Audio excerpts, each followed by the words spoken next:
Держава павінна кантраляваць тое, што пішуць людзі в інтэрнэце. Павел, вельмі правакацыйнае пытанне, бо мы же кажам пра вельмі розныя рэчы, што людзі пішуць і якія думкі яны даводзяць.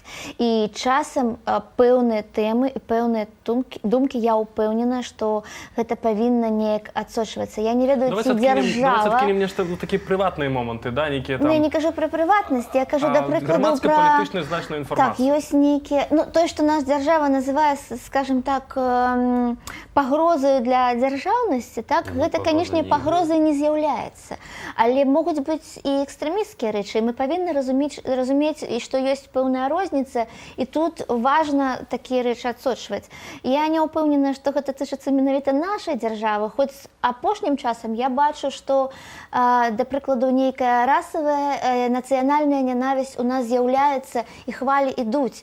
І было б вельмі прыкра, калі б мы проста закрылі на гэтыя вочы і сказалі, што гэта свабода слова, і калі ласка, кажыце, што хочацца. Так, ёсць пэўныя рэчы аб'ектыўныя, якія трэба адсочваць. Зразумела, але пытанне яшчэ ў тым, што наша дзяржава ці ўладныя структуры вельмі часта выкарыстоўваюць шыльдачку, што мы змагаемся з тэрарызмам ці там з ненавісцю. Але казаць пра тое, што гэтага проста не павінна ўвогуле, ну, проста заплюшчыць вочы і даць магчымасць людзям казаць,